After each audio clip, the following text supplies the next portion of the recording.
Greetings, fellow investigators, and welcome to our video podcast, Into the Darkness, where for a change, my friends and I will attempt to write a complete scenario for the Call of Cthulhu role-playing game. Consider me your host, Tom Rayleigh. Before we begin, though, I'd like to give a big shout-out to Miskatonic University Podcast and to Chaosium for their support, for mentioning us, and for linking to us. Thank you so much. That's really cool. Last week, most of us were busy with other projects, so we skipped a week. But we're back and we're ready to put on our creators' caps. Tyler and Morgan have been busy writing the storyline out, while Jason and Zane have been working on characters. I've been working on maps and floor plans. It's all been a load of fun. So where are we, guys? Who wants to start? I don't even know what to do. So the one thing that I'll say is it is very interesting. So normally when I write scenarios, it's me writing the scenario. So, I can just take it from start to finish or jump around as I want. It's very interesting, writing it with somebody else and, having to start in the middle and, while Morgan is writing the beginning and, just kind of have to go based on where I think it's going to be. Until I actually see his document. Unfortunately, when Morgan sent it over today, it lined up pretty well. I went back in and made some edits to my stuff to make it kind of flesh a little bit more.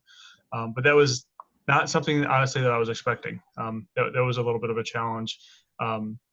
Not for any reason outside of it. When you have two people writing like this, it's a little bit different. Mm. Yeah. I can appreciate it because I had a similar situation when I was, coming up with NPCs and just sort of jotting down ideas and done it all. And then AJ Morgan posted his bit, and I'm like, cool. So my hotel owners all of a sudden had a son. So I've had to, just like chuck in all these extra and things like that. So yeah, I get what you mean. It is quite interesting when, I've written scripts and stuff before where it's just been me, and then it's nice to have someone there, though, because you can bounce ideas off them and refine everything. So it can work really well. Well, I agree. Sorry, go on.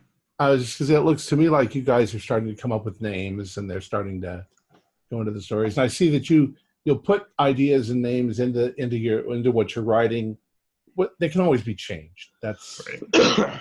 Yeah, and that's where I'll come in on the back end. Yeah.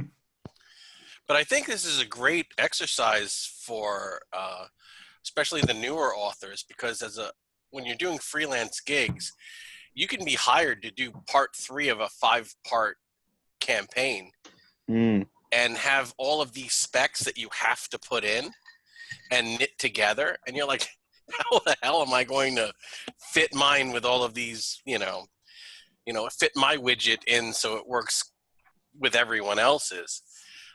So it's a really good skill to develop, and it does keep you on your toes. It makes you a better, takes you out of your comfort zone, makes you a better author. That's actually really interesting. So I know that you worked on part of Horror on the Orient Express. 3 scenarios, 2 originals and a rewrite. And so they basically they tell you kind of this is where the story's going. I was told, okay, we hear you're the guy for Cthulhu Invictus. And our guy who was going to do the Cthulhu Invictus chapter, he's swamped and he can't do it. So we need a Cthulhu Invictus adventure set in Byzantium involving the Cult of the Skin and this cultist guy and, some kind of skin monsters that come off of people. And I'm like, what? Oh, and spoiler, it's the big reveal of the origin story of the supervillain. So, no pressure. And I was like, did somebody turn on a strobe light in here? Oh my God. But, it was Mark Morrison. It's a golden age, golden age master. It was like, that was my moment when, for Batman Beyond fans, when Terry McGinnis meets Superman and said, hey, you want to join the Justice League? Fuck yeah, I want to join the Justice League. Do I want to write for Horror on the Orient Express? Of course. I couldn't even afford to back this. Now I'm going to get a copy? This is awesome. So, but it literally took you given... Go ahead.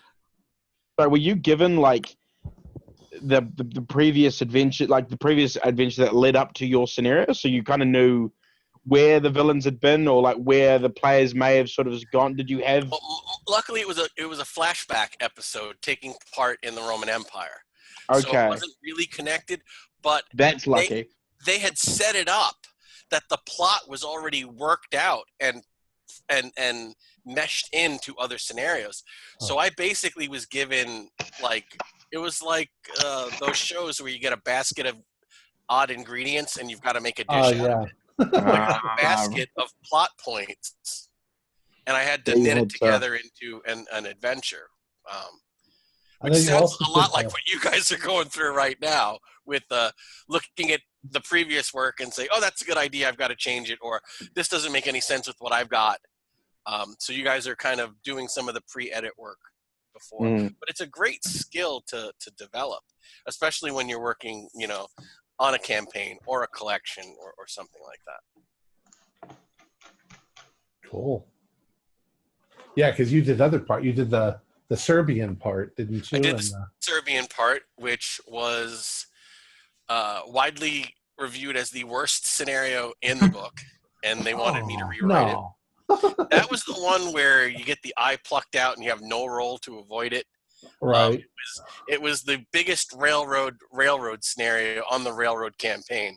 So really, critics just tore it apart, and it broke my heart because it was written by my mentor. Richard Waltz was the guy who kind of answered my fanboy email back in the early 2000s. When I was writing Ripples from Carcosa, and helped me out a lot. So I'm like, I can't rewrite my mentor's stuff. And they said, we asked him, you're the only one he wants to rewrite it. So he signed off on it, and I just went, I took basically a hacksaw to it and added in so many other elements to it that it was almost unrecognizable. I had people play the original, and halfway through my version, they look at me and say, I have no idea what's going on. I am literally lost, and I've played this before. It had all the key points. It was just a lot longer, and it had a lot more ways to get to these key points. Right. Well, and it's interesting when you take the same idea, and you can kind of see in our little process here where we're thinking of different kind of setups of the same idea, where Zane's idea of who was running the hotel was similar to but different than mine, or like with the mine section that Tyler had written versus what I had kind of written as like the introduction. Like you get these, you can go so many different directions with the same idea, which I find very, very cool, and it's very refreshing to see other people's takes on the same thing. Yeah. I mean, the lucky thing obviously for me is I'm literally just making I'm like fleshing out the characters a bit more. So, it wasn't a big issue for me to I mean, you were picturing a whole family. I already had like a couple owning the hotel, but I didn't have them having any kids or anything. So it wasn't a big like spanner in the works. Like luckily I'll follow, me and Jason will kind of follow where you and Tyler want. And if you want to have a I don't know, drug dealer, we'll create a drug dealer for you. Like that's a good thing. With just doing the characters, you could add or rescind anybody. The story is not fully written, so if you wanted to put something in last minute or take two people out, it doesn't matter. It's the final product will have it all in. So yeah. And I have teams that run it are going to alter it too. They always. Yeah. Oh, of course, yeah. Especially if they're wanting to make it part of like an ongoing campaign that they're running. Yeah, something that ties into stuff they've already done. Yeah. I have a question that came up a little while ago, and that's I mentioned I drew a map of the mines and the tunnels, but really it has a lot to do with what kind of mine it is the way the mine's going to look. Because coal mine's one thing, and a silver mine's one thing, a gold mine. Jason pointed out that area has a lot of gold mines. So it might just be a gold mine. That would make the most sense. You're on mute, Oscar. If that's what the history shows is there, then that's what we should definitely go with. Let me show you this, because my question was, oops, what happened? It has to do with complexity. You've done a lot of these games before. So when I draw a mine, let's say like this, where the square part is the man-made part, and the rest of it is the colony of sand dwellers. Is it way too complicated? Is this going to be impossible for the GM to go, now you make a right, now you make a left, now you make a left, now you make a right? No. I think you're fine. I think this is beautiful work. You think it's okay then? Okay. Yeah, because we're not going to, I don't think we would, map out what's in every single room. I guess I've been like reading through a lot of Dungeon Crawl Classic scenarios, and if you've ever looked at those, they're like the old school D&D, where when you look at the maps, they have a map like this, but the rooms are numbered, or the major rooms are numbered.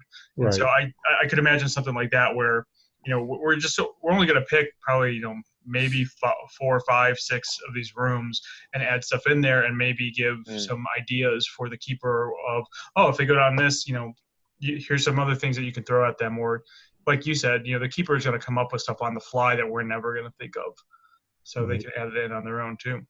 Okay. The easiest way to cut through the clutter and the difficulty of the map is just when the players are in the mines, have the prisoners ungagged. They hear the screams, they hear the pleads, they hear the deep ones chant, the sand dwellers chanting in their alien language, and then they just need to make successful listen rolls to follow the sign to the big cave where everyone is. Yeah, that's and great. Then after, when they're fleeing for their lives and there are sand dwellers screaming from every direction, then they get lost trying to find their way out, which will be fun. But you can get to the big climax. You can cut through the wandering around mapping and being bored by just having them, follow the tracks of the victims. Give them the tracks of the victims or the sound. Give them 2 ways to screw this up and burn some luck, trying to find this temple area. So there's definite in-game ways that we can write in. I mean, we're inserting 20 words of text, and you've already given them 2 ways to cut through wandering around aimlessly. And if they're dumb enough not to map their way out or leave a string or a trail of breadcrumbs, well, that's not our fault. Right. Well, or problem. I mean, they're the ones who've got to get out of the mine. Mm-hmm. We're safe on the other side of the keeper screen. What do we have to worry about? Cool. So did we want to not necessarily read through all of this, but we can discuss parts that we've read? I'm not sure what we're going to do. I started with Morgan's. He's given a lot. Now, Morgan, did you get these names from the other guys, or did you just put names in? No, these are just random names. I was going to sit down, and I just I wrote all of I just got on the writing spree and kind of wrote this all out. And just whenever I needed a name, I just kept going, because I'm like, I don't want to wait around for some names to be handed to me. If we don't write anything, it's never going to get written. So I just went for it. Okay. Very good. When I do the same thing, when I get to names, I just put in all caps name. And when I go back on an edit, I name everyone. But if I want to keep going, I just keep going. And when I need names, I pull up a 1900 census of that state. And crap, yep, that's what I would basically. That's kind of what I was doing. I was just like, the first thing that popped into my head, I'm like, yep, that's it. So that's how the hotel got its name. I'm just like, Penn Ben. All right, get right. Whatever. Is you just got to keep going. So one of the things I noticed in here is we're going to assume that the paleontologists have in fact found the bones of sand dwellers, which they can't identify. That's why you say they're only 100 years old, which... Right. The idea is why they get so excited is because they're finding these bones. And the thought in my head is they were sand dwellers that maybe were killed when they attacked the ghost town, that kind of were left rotted out there. Some kind of remains of these creatures that they're like, oh, this is so interesting. And that's why they get so excited, because as we were talking about earlier, I think how there was the whole kind of craze to find new living creatures and So they got really excited, like, we actually found something. So then they call for more people, and then they all get taken before people show up. So, hold on, sorry, I'm making a note here because I'm going to be honest with you. I didn't, for some reason, that didn't click in my head when I was reading through your stuff. Hold on, sorry. So the skeletons, right now, if I remember right, or we haven't laid out what evidence they have, or I mean, in the scenario, you lay out that they found the skeletons and all that. I think what we need to do is have them.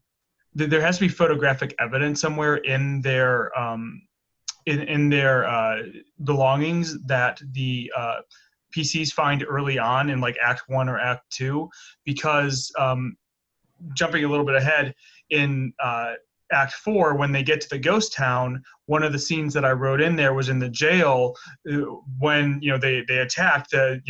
The backstory is the sheriff caught one of the sand dwellers in a jail cell and shot him to death. So the skeleton is still in there. So if the PCs have seen that before, then that's even more of an impact. Oh no, I really like that. Yeah, they find this desiccated corpse of the same skeleton. Because I thought it was just like a naked man. Yeah. Yeah. Right, yeah, I'm gonna rewrite that part to call back to your stuff. Yeah, I have I have written that the team had been like storing stuff in the hotel, like they had some stuff, and so they do have like one of those bones is in their stuff. They find it. They find some of the weird rocks. They find the weird statue. They find the stuff that the archaeologists were kind of finding out there, like the warning markers that were left in the town. They gather those up. They gathered the little idol that was left in the town. They just gathered all this stuff up, and then they went back out there for more, and then they were taken. So it's kind of my thoughts to say it gathered the stuff that the PCs find pretty quick, because when their first thought is like, well, let's go look at their stuff. They'll get these things that way when they see a statue later on, they're like, oh, and when they see those skeletons later on, they're like, oh no. Yeah, that would make sense. Yeah. It could be the impetus for the whole thing that back at university they discovered in their collection a bone they couldn't identify, but that it had come from there. That's why they went there in the first place. It is definitely a possibility. We're not. Yeah. This is still a work in progress, so we can whatever. I just posted a link to something that I want to float by you guys. I was just trying to dig this up. Oh, that's cool. This is supposedly an actual photo of a giant unidentified ape creature that was shot in some and of course everybody thinks it's a hoax, and the body went missing, and there were people posing with it, and it was like, oh, it was like 7 feet tall. If you want some photographic evidence, why don't these paleontologists be tracing an old still cowboy photo of some dudes posing with a dead sand dweller? Yeah. And they've got some tracks, they've got a few bones, and they've got this oddball picture that may or may not be fake, but they've got some bones. And maybe it's the bones of the creature in the photo. And I know, Morgan, you can draw like nobody's business. I'm sure you can doctor a sand dweller cowboy hunting trophy photo. Yeah. Well, on that as well, I have been talking to a couple of my friends who are artists who are looking at potentially jumping on and drawing all of our NPCs and creatures and Big Bad and stuff like that. So we will have some pretty cool. I think that'd be a creepy handout. Yeah, I agree. Thanks, Oscar. This is going to haunt my nightmares. It's what I do. It's what I do, my friend. You're the one who invited me on. No, that's an excellent. Yeah, that reminds me. I just put a link up. There was Civil War veterans posing with a pterodactyl. I remember that. I love this one. Yeah, I just put the link up for that. That's another one of that. That's a. It's all there, guys. All you got to do is look at history. These things write themselves. Just respect the process and take a look at history now and again. That monkey pictures creep me out for years. Oh yeah.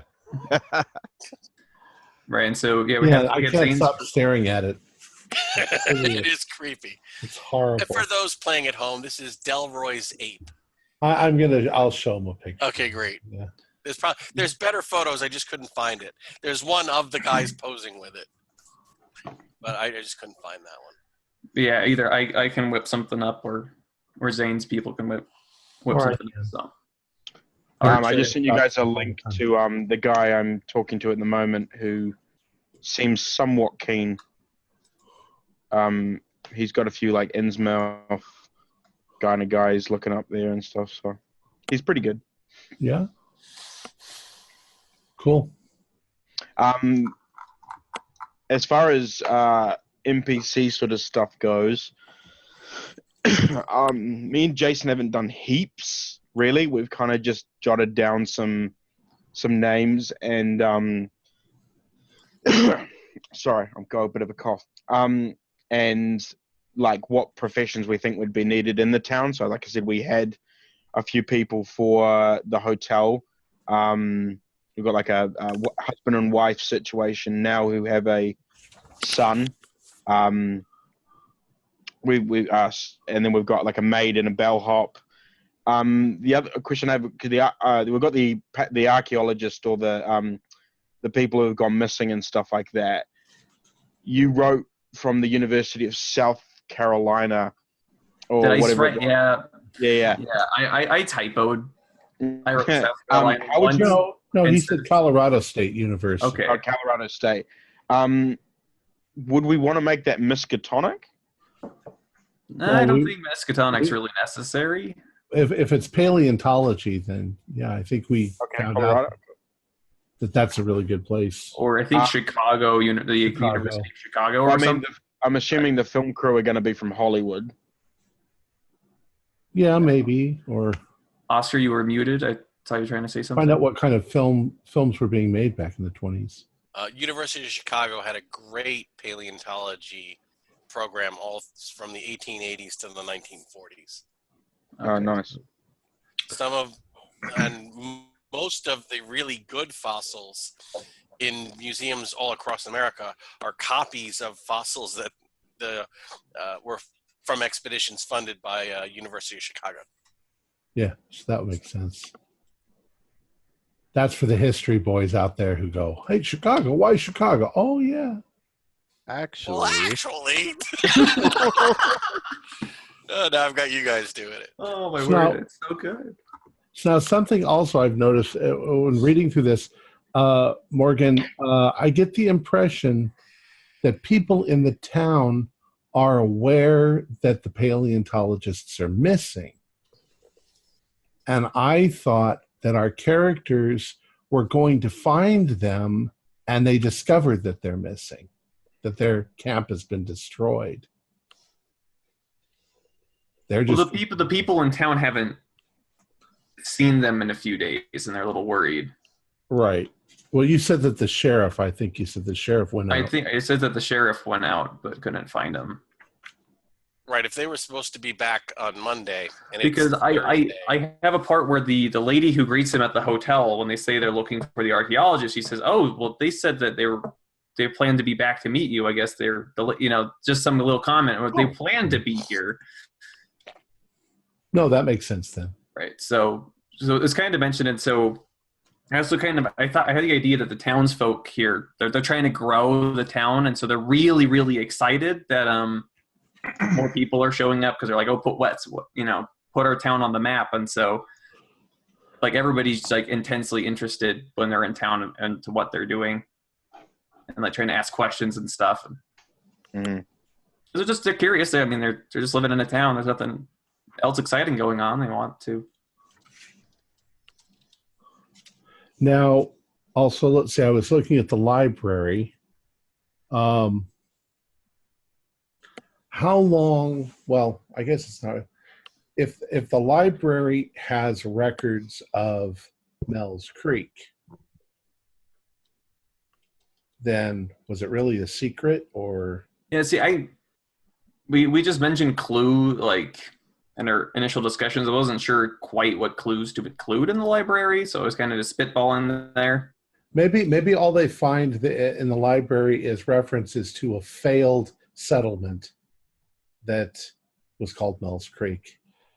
See, now I was under the assumption that besides what you just said, any real information about the ghost town would come from any of the local Native Americans. Yeah. So, I think we had talked about the livery stable owner was a Native American, and he would be the one warning them about don't go to that town. Telling some kind of ghost tale or whatever. You could also have some kind of old timer in the town that said, "Well, my dad, when I was little, my dad used to talk about this town." Mm. You know, I mean, of course, it's if it was illegal, they're not going to report it. But we can still have the hard success on a library use roll in the town records or the newspaper, find some cryptic reference to it and give a general location. Even if it's just a thing about someone saying, "Oh, I had to send all this wood to make houses up into the hills," or whatever it was, and they can go, "Why would they need to send all those?" Well, wood and a clue of some journals in the library where somebody wrote down these people were passing through with all this building material. Yeah. And said they were headed off to Mel's Creek, and that's kind of this journal that was in the library or whatever was kind of the clue I had in mind where people were talking about the movement of people and stuff up there. But then again, that's now when we talk about a hollow, is a hollow a place where the hills all sort of come together and they form this low area that's wet, and that's why the trees are all growing there? A hollow, you kind of got like a little valley, a glen go down into. I think so. Okay. Now, with that, maybe there could even be some sort of, with the hard library use roll or whatever, maybe there could be a short little article about a child that went missing and was found up near some abandoned town, and that would be the only reference, maybe? Something like that? Well, I guess something about an old newspaper report. Some clippings of some stuff. Right. It seems a little contrived. I've gone into a lot of these when I lived back east, you'd go into these historical, and they've always got some big old map on the wall, and it might just say failed settlement. Because they don't have any records, but they know there's something out there, and I like that. And they've never gone out there, and nobody really cares. Maybe somebody went out there a while back, and all there is a bunch of busted up buildings. And we could even. Am I muted? Hold on. No, we could even have just an X on the map and said claim pending registration. Yeah. Yeah. Maybe they filed the claim, but since it was Indian land, it got tied up in legal. So now it's just a pending claim X on a map. Mm.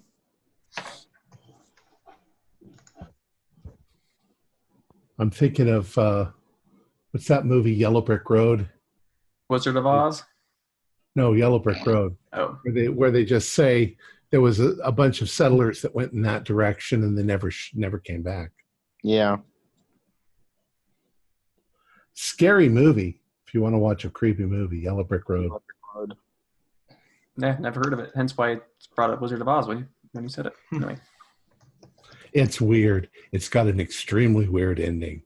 And if a bunch of people go up into the mountains and go missing, don't send a new group to that mountains, because then they're going to find these shapes of holes in the wall that match them exactly, and they're going to get pulled.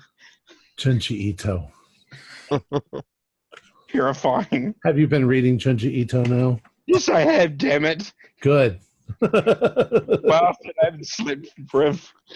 Junji Ito is nightmarish, his artwork.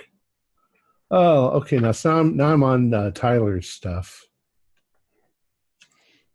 We got the storm that comes in. Excellent. I like that bit. Gotta love Meeting this. Crazy Cannibal. Yeah, I didn't flesh anything out for him, really. Jason the Cannibal. The first thing that he says to them is, "It's been so long since I had a decent meal." No, I'm telling you, no. The first thing he does when he walks up is, I'm gonna eat your liver with some fava beans and a nice Chianti. Let's see. I can see no legal ramifications whatsoever. I think the best line in that movie, though, is, "I must go. I'm having the police commissioner for dinner." I'm having an old friend for dinner. Yeah. An old friend. I'm having an old friend for dinner. And you're like, are you having an old friend or is your what? Woo, you know. All right, so yeah, this looks cool. Some of the things I still need to flesh out a little bit more. Like I was just kind of when I was writing it, I was just kind of going through and just coming up with stuff off the top of my head and just trying to flesh out the environment before I went into things like events and stuff like that. So I still need to add stuff like that in. If anybody has any, good creepy stuff to add into the ghost town, let me know. I'm gonna also have it where if the PCs try to leave, unless they go to where the cannibal's cabin is, or start heading towards the mine, the storm is just going to pick up even more, and then somehow they're going to find themselves back at the town. So not, to kind of, keep them there and almost force them to kind of go the way that the keeper wants them to. Yeah.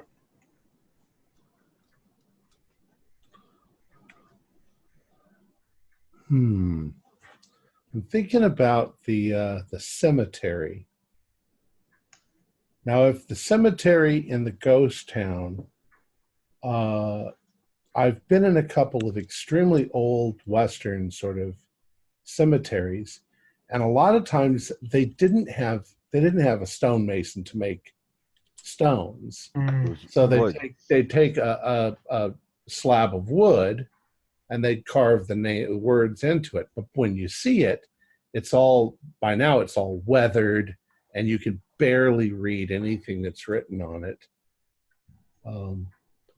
We could leave little things there that make the characters all freak out, want to figure out what's going on. Rubbings don't do any good because it's too rough. I don't know. I was just thinking that when I saw the gravestones. Yeah, that could be good too. You could have the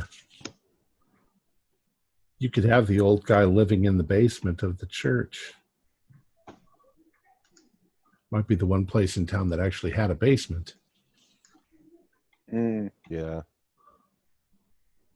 The Dancing Bear Saloon.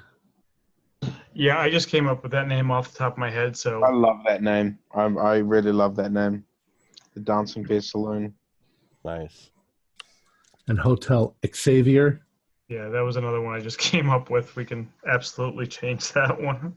I kind of melted the saloon and the hotel, because when I thought about it, why would a little town have a saloon and a hotel? Have a hotel. I see what you're saying. They might have some rooms up in the top of the saloon itself. Yeah. Okay. That's right. We could have like a little statue of a dancing bear outside the Dancing Bear, and then a little statue of a bald guy in a wheelchair outside the Xavier Hotel.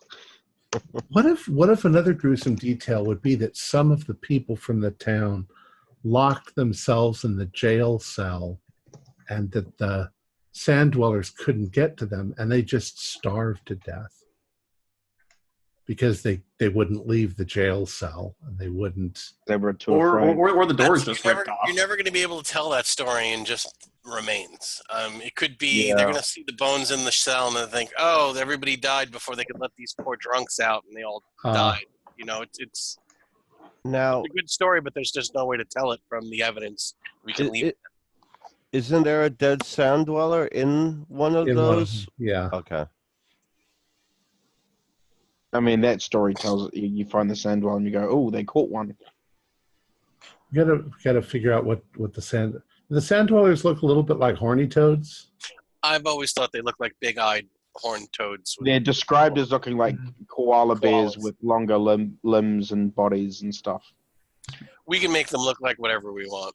That's true. Exactly. Our sand dwellers could be a South Dakota subspecies, and these are the South Dakota sand dwellers. Well, actually, there weren't any sound doors in South Dakota. Well, there are now. We're authors. We can do that. Okay, well, do we have anything else? We'll just continue with what we're working on. I've got some housekeeping things, but I don't know if it's going to be interesting enough to put on the air. Okay.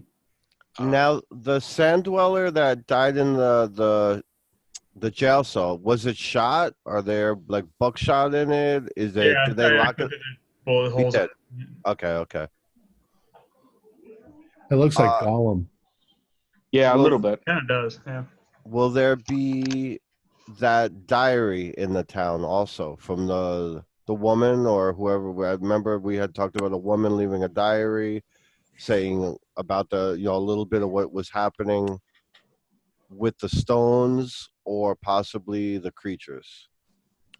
That's a good one too. If we want to come up with the key points that need to be in the diary, I can also create the diary, make it look like a diary, but I don't want to say too much or too little. I just want to get out the key points. Okay. I was doing the laundry today when the big damn horny toad.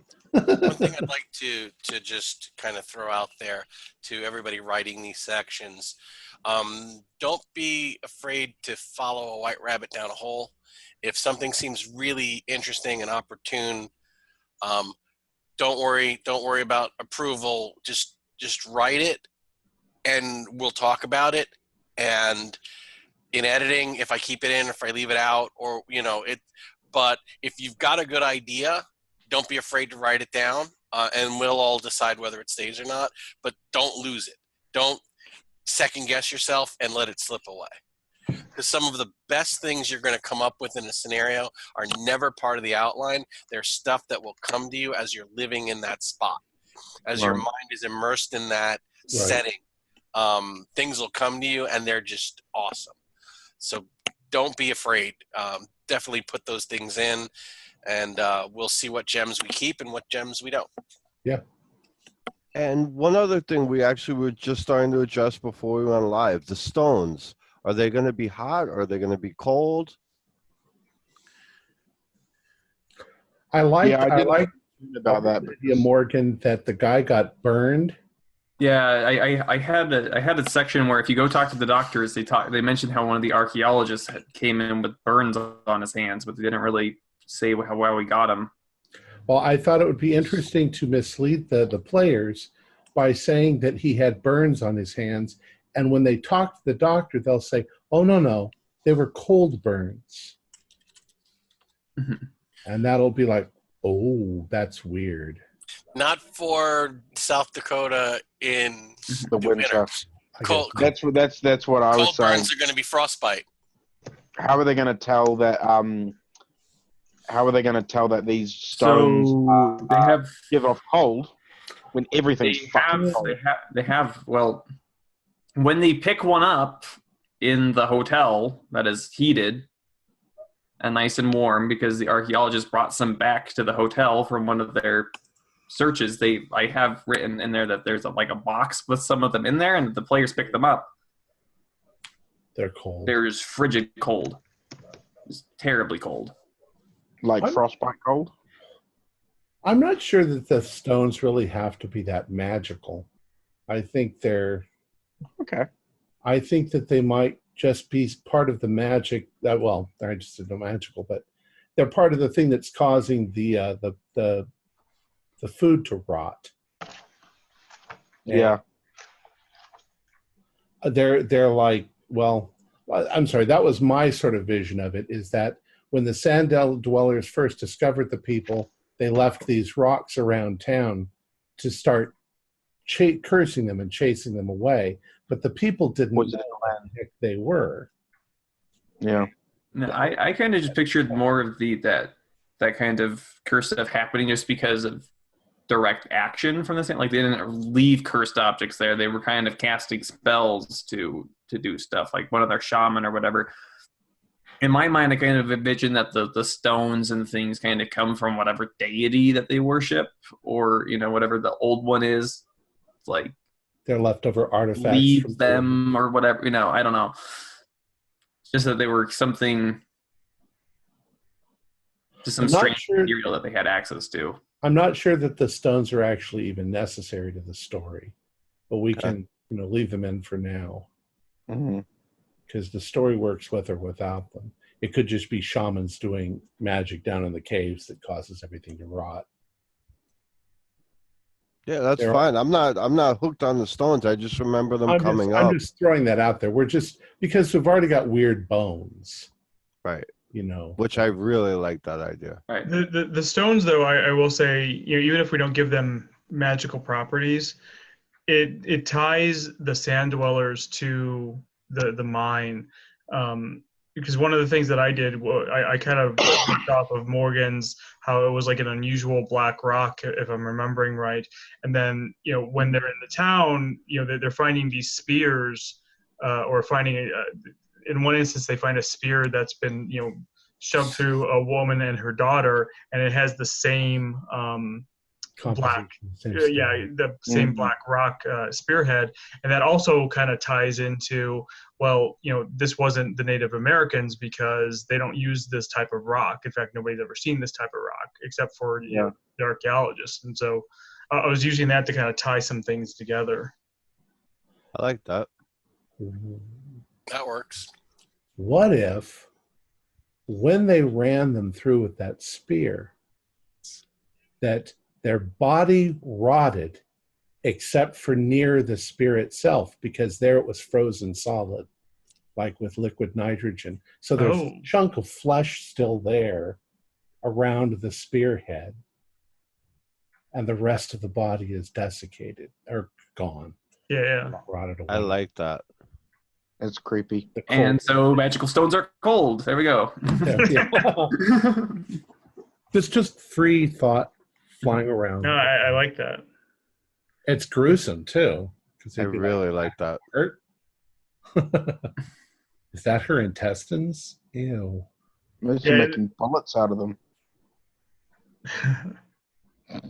I completely lost where I put that. I'll find it later. And you kind of just brought up something that I was thinking about when I was writing up the haunted happenings of some things that could happen to the PCs as they're traveling in the forest. I'm looking back at this, and I think a lot of this, or a lot of the ones that I wrote, or at least a couple, are more like body horror, which isn't a bad thing, but I want to kind of switch it up so that there's not just body horror that they run into. So have some psychological horror, and I can't remember the other types off the top of my head, but just kind of mix it up so that it's not the same thing over and over again, or the same type of thing that they're experiencing. Like the whispering voices coming from the woods. That's a cool one. Yeah. Or a thumping sound coming from underground. That's good too. Or like being watched by like animals. Oh, I like that one. Right. All of a sudden, like, especially if there's something that are similar almost to them, like if they're like these toads that should be hibernating right now, or like watching them from like the town windows and stuff. Like what the heck are these frogs doing here? These toads, what? Just following them around and stuff. Creatures that would normally be docile are almost aggressive. Right, that's part of the unnatural animal attacks that happen before they reach the town. Do you know where I think we've got the toad thing from? Is because originally we were using Golgoroth, which looks like a toad. That's where we get the whole toad thing from. I personally don't think the Sand Dwellers look anything like toads. That's why I think we're going toward toads and toads and blah, blah, blah, blah. Well, I'm thinking, when I say toad, I'm actually thinking more like horny toad, a horned lizard. Okay. Yeah, okay, I get what you mean. They would look like sand dwellers. We'll say those are certain desert sand dwellers, and ours have, the little ridges of horn. Yeah, I like that. That's quite cool. Yeah, they're still sand colored. They're like a different species of the sand dwellers. Right. I like it. They're like Membari. Yeah. With bones sticking out of them. All right, I'm going to have a grumpy old man moment. Okay. Yay. Story time. Grumpy old man moment. All of this is not productive, and it is actually harmful to the writing process of the people who are writing these sections. This inspiration, this energy, this what if, they should shut up and explore that on paper, get their ideas down, and we'll talk about it later. At this point in the writing process, the writers really need to protect and nurture that energy, that curiosity to explore where their scenes are going. Talking about it and getting new ideas, it's going to make them unfocused, and it's going to hurt their motivation. Okay. And I hate to be that guy, and maybe this is just my process and it doesn't work this way for anybody else, but I think we've got 5,000 odd words down already on 2 good sections. We've got some momentum going. I think we let the authors power through, see what they come up with, knit it all together, and fix everything in post. We can do fine-tuning on the back end, but fine-tuning now when the car is not even built is going to take away from the building process. So I'm being like project manager, editor, grumpy old man. I love what people are doing. I love the maps. I love the NPC names. I love what everyone's doing. What I would love is for everybody to stay in their lane, get their assignments done, get it into me. I'll do the best I can with it. I'll share it with you. We'll all talk about it. We'll make a new draft, and then everyone can be happy and have their input. But I think people need to kind of stay in their lane and get their job done, because everybody's doing great work. But ultimately, until it's done, we have nothing. And, we're trying to do something. So I think we need to focus on doing it. Cool. And I'm sorry to be that guy. No. We're having fun and we're having a good conversation. But, when I'm in the middle of writing, I don't talk about the project until it's done. I need to protect that energy. This is what we're working towards, is learning how to do this the right way. I don't know if it's the right way. It's the way I do it. Well, I totally get it, because I often second guess myself and get lost in all of the other ideas. Yeah. We had 2 weeks of brainstorming. We're done. We're going to write it, and we're going to fix it after. Yeah. But I don't want anyone second guessing themselves. I want them writing, creating, and enjoying that process. All right, cool. So any other questions before we finish? All right. Nope. Our special thanks to Oscar Rios, Tyler Hudak, Zane Fleming, Morgan Llewellyn, and Jason Melnichuk for their participation in this workshop. Be sure to watch our next episode, where we will do some more of this, exactly what you've been watching. Like, share, and subscribe to our channel, and punch that bell icon for updates on our latest shows. And leave us some comments. We enjoy reading them and answering any questions you might have. This is Tom Rayleigh, together with all the members of our gaming club, inviting you to journey with us once again into the darkness for another adventure into the universe of H.P. Lovecraft and the Call of Cthulhu role-playing game. Until next time, good luck and good gaming.